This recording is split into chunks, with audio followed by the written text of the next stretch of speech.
Bonjour à tous, dans cette vidéo nous allons voir comment fonctionne l'algorithme de Dijkstra.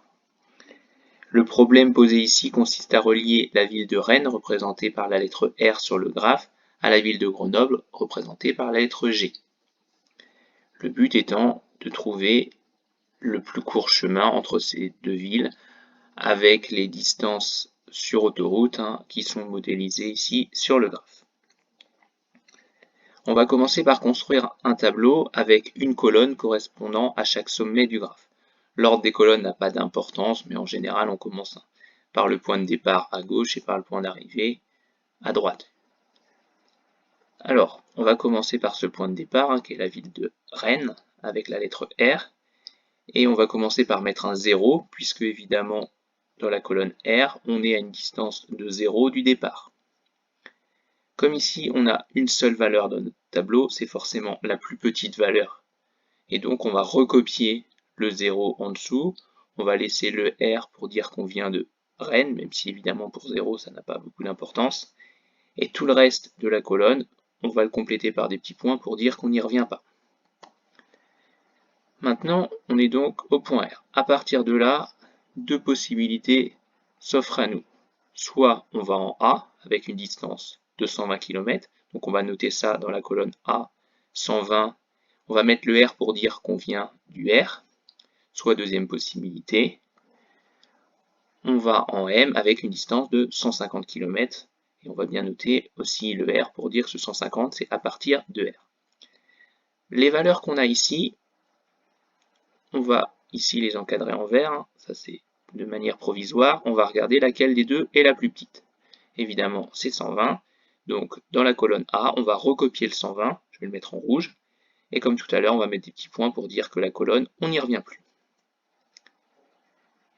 On est donc maintenant au niveau du sommet A. À partir du sommet A, on a à nouveau deux possibilités. Soit on va en M, soit on va en T.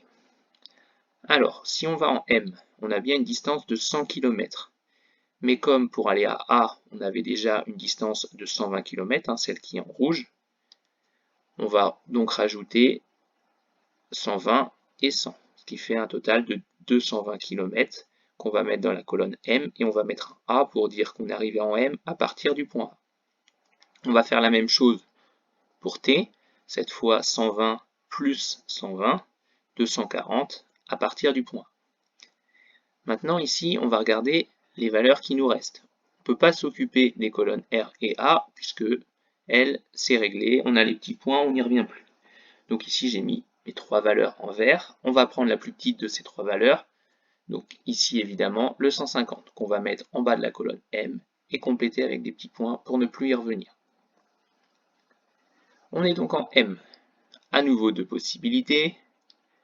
Soit on va en T, soit en P.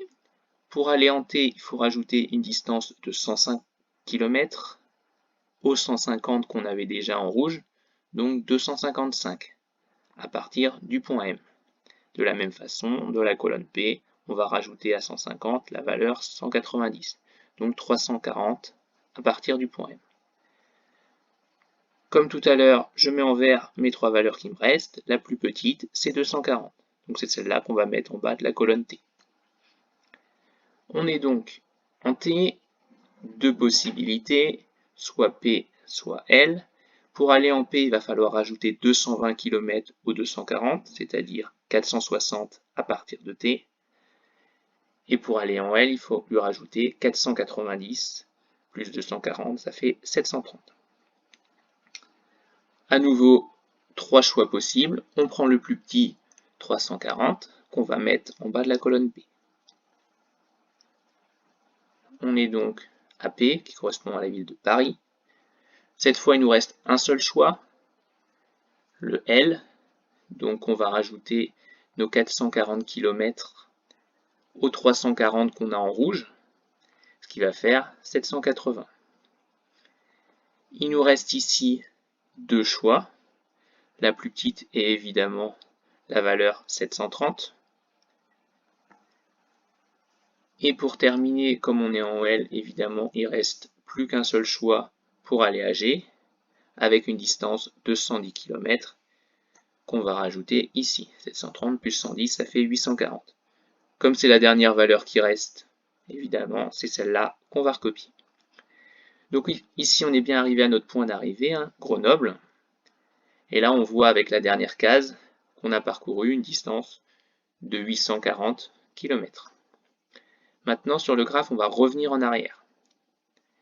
Le 840, c'est bon, c'est la distance minimale. Maintenant, on va s'intéresser au L. Le L, il veut dire qu'on est passé par Lyon. Donc sur le graphe, je remets en jaune et puis en pointillé l'itinéraire par lequel on est passé. On va donc maintenant aller dans la colonne L. On va reprendre la valeur qui est en rouge dans la colonne L, le 730. Mais surtout la lettre T. Ça veut dire qu'on est passé par T. Pour faire ce plus court chemin, il faut passer par T. Donc ici, on revient par T. On va aller dans la colonne du T. Et là, on a donc la case 240A, ce qui veut dire que pour ce plus court chemin, on est passé par A. On revient à la colonne A, et là, on voit donc le 120R, ce qui veut dire qu'on vient de Rennes. Et il nous reste à mettre en jaune la fin de l'itinéraire. Donc là, on voit sur le graphique qu'on a fait l'itinéraire Rennes, Angers avec la lettre A, Tours avec la lettre T, Lyon, le L et Grenoble. Et que le total de distance, qui est donc le plus court chemin entre Rennes et Grenoble avec ce graphe, est de 840 km.